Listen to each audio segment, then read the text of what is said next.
Welcome everyone, and the topic today is going over 5 facts related more to lore that you might not have known about, and several of these were sourced from Padula. If you don't know who he is, he has done many books on Dragon Ball and posts a lot of factoids on his Twitter account and occasionally on YouTube. I'll link his website and his social media accounts in the video description. Definitely recommend following him. He seriously has a lot of great info that you really just won't find anywhere else. And like usual, the featured artist for today's video is Godfist_arts.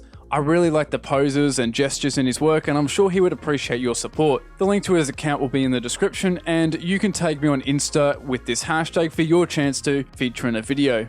So number 1 is the mystical roots of Tien Shinhan's Tri-Beam or Kai Kaho, but more so the hand gestures in which he uses to perform it. So starting off, the first is based off a Mudra, which is a symbolical ritual gesture typically performed with the hands and fingers, found within Jainism, Buddhism, Hinduism, and different branches of yoga. However, according to some sources, its origins come from Taoism.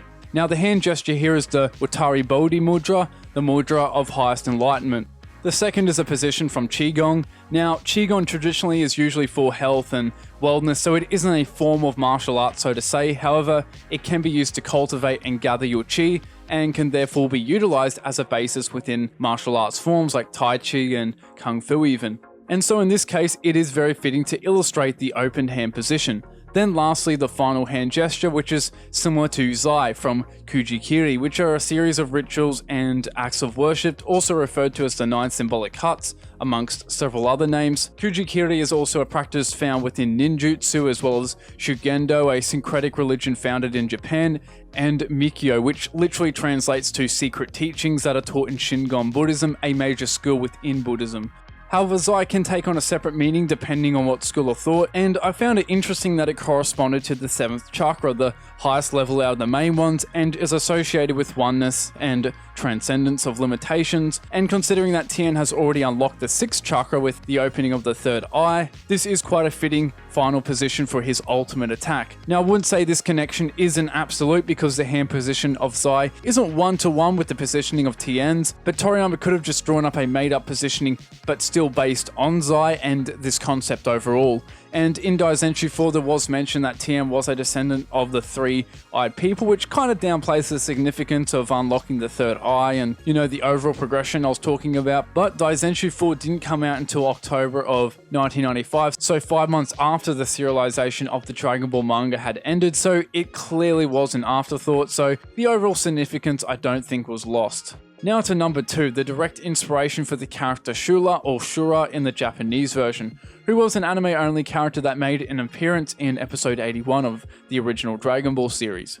And like many of Toriyama's own work that took inspiration from Eastern mythology and Hong Kong cinema, this character really was no different. The staff at Toei took inspiration from a demon that appeared in a film called Zoo, Warriors from the Magic Mountain, but more so in regards to like the head, with some clear similarities such as the trident on the forehead, the high-placed eyebrows, eyeshadow, and the long combed back hair. However, there were several influences from Hinduism incorporated as well into his design. For one, his color palette partially lent towards the depictions of Hindu gods like Rama and Shiva, which more so than often lent towards a light blue or purple in regards to the skin tone, and for the clothing a light orange and red at times. And lastly, his name Shura could possibly come from 2 sources. The first being the word Tri-Shula, a word from a sacred language of Hinduism called Sanskrit, which translates to trident, and he does have that symbol on his forehead, or it could be taken from the word Asura, which does have a different meaning depending on whether you're looking at Buddhism or Hinduism. However, within Hinduism, it does mean demon, which is exactly what Shura is. For the third factoid, we have another reference to the Mudras, this time within chapter 389, where we see Cell slicing this rock for the tournament stage. However, the process he goes through is actually based off the cutting of the Mikyo grid, also known as the 9 symbolic cuts or sacred cuts, which I did mention before. The positioning of his thumb and fingers forms a sword hand mudra. The angle his hand is on in Cantonese is the Yumgimji, the negative or associated with yin. With this sword, he then makes cuts into the grid, going from vertical to horizontal. Rin, Pyo, To, Sha, and so on. Now, the meaning behind this process, down to the finger placement and the angle of his hand, is quite detailed and could spawn its own video, but to summarize, it basically is a process to connect something out of your system and to transmit your energy out of yourself to something else or to another subject, which Cell quite literally does, transmitting his energy to cut through stone. Next up, number 4, we have the mythical moon rabbit. So within the end of chapter 17 of the manga and at the end of episode 9 of the anime, Goku takes Monster Carrot along with his men up to the moon, and at the end they are seen hammering some sort of dough. Well, this is a reference to the jade hare or moon rabbit. However, the tale of this creature is quite widespread throughout Asia and even existed within Aztec and Cree mythology. But with that, this tale therefore took on many variations. In China, it was believed that he was mixing the elixir of life for the goddess of the moon, but in Japan it says that the rabbit is pounding rice cakes with his pestle, which is a version Toriyama clearly made reference to. And finally, number 5, with the burning attack scene in episode 120 by Trunks. Once again, we have a reference to the 9 symbolic cuts, and again to Zai. And I didn't mention it last time, but this gesture in Buddhism means appear. Meanwhile, in ninjutsu, I've seen that it means creation or control of the sky and elements,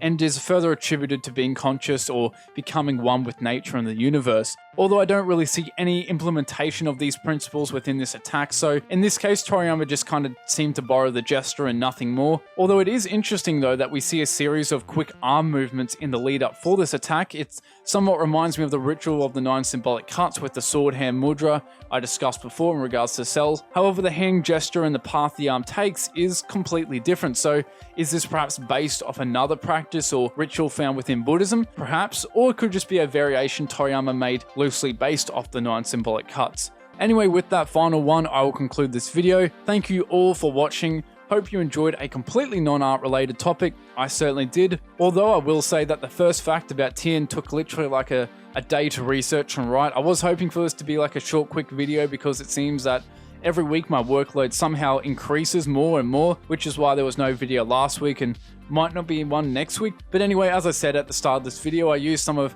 Derek Padula's factoids in this video. Again, full credit to him. However, for a video, I felt like it kind of needed to be expounded upon in more detail, and I didn't just want to copy word for word what he said. So that required me to start looking into like what was Qigong and Kujikiri, so I could have a better understanding of like what I was discussing. However, while time consuming, this turned out to actually be a great learning experience because I kind of fell into a rabbit hole of info and suddenly realized like, hey, this hand gesture looks kind of similar to that attack Trunks does or that move that Cell does to cut the rocks, and I kind of started to unravel a side of Dragon Ball I hadn't really seen before. And honestly, I wouldn't mind doing a video solely on like the sword hand mudra that Cell does, because it does actually go quite deep and like with what each finger represents and the hand angle, or perhaps a video just on the tri-beam. I think actually at one point I was coming across so much info for it that I thought that maybe I should just change the video to be about like the tri-beam, or perhaps a video on the meaning behind these hand signs in Dragon Ball, something like that. But anyway, with that rather long outro, I'll bring the video to a close. See you all later and